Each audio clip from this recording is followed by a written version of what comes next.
Well, now in this module, we will be learning how to recognize intangible assets. Well, we should know that identifiable intangible assets have much in common with the tangible fixed assets as to the recognition.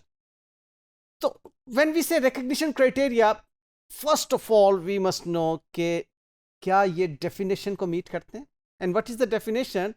वो definition जो ISB framework के अंदर हमने सीखी थी, asset की definition कि ये एक economic resource है which is in the control of the entity arising from the past event and for which there is a probability of inflow of economic benefits in future.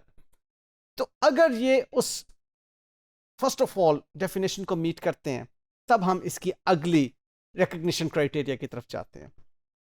सो जो इसके recognition criteria हैं intangible identifiable intangible asset के, which is number one separable हो, and we discussed in the last module के separable means कि separately ये बिक सकता हो, खरीदा जा सकता हो, लीज पे दिया जा सकता हो, रेंट पे दिया जा सकता हो, ट्रांसफर किया जा सकता हो और कंट्रोल हो इसका उस एंटिटी के पास. ओके और फिर ये कि इसके future economic benefit should be flowing into the entity, उसकी प्रोबेबिलिटी हो और इसकी रिलायबल मेजरमेंट कॉस्ट की होना ज़रूरी है क्योंकि इनिशियली तो हमने इसको कॉस्ट पे मेजर करना है. तो ये इसके रिकग्निशन क्राइटेरिया मीट होंगे तो हम कहेंगे कि जी ये अब इनटेंजिबल एसेट डेबिट कर दिया जाए बुक्स ऑफ अकाउंट्स के अंदर और बैलेंस शीट में शो कर दिया जाए. सो व्हेन वी से कंट्रोल, बड़ी एक सादा सी बात कंट्रोल की ज़हन में रख लीजिएगा, कई मरतबा ये आम स्टूडेंट्स जो हैं इसमें गलती करते हैं. कंट्रोल एक तो ये कि it implies the power to obtain economic benefit. ठीक है, आपने एक तो ऑब्टेन करने इकोनॉमिक बेनिफिट वो वाला, और साथ ही साथ ये बहुत वाली बात है, साथ ही साथ इसमें आपने रेस्ट्रिक्ट करना अदर्स कि वो एक्सेस ना कर सकें इसके बेनिफिट्स को. ओके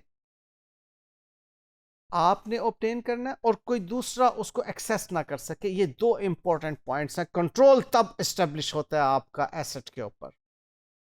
एंड जो नेक्स्ट इंपॉर्टेंट पॉइंट है that is future economic benefits का flow to the entity.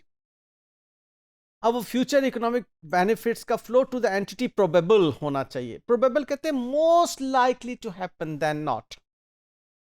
If it is most likely to happen कि its economic benefit will flow to the entity, तब ठीक है, इसने क्राइटेरिया मीट कर लिया. But if it is not probable और it is not most likely that its economic benefits will be flowing to the entity, तब इसने criteria meet नहीं किया. तो ये हैं जी criteria to recognize an identifiable intangible asset in the books of accounts and ultimately to be presented in the balance sheet. आपने देखा कि काफ़ी हद तक ये fixed asset की accounting के भी criteria यही थे.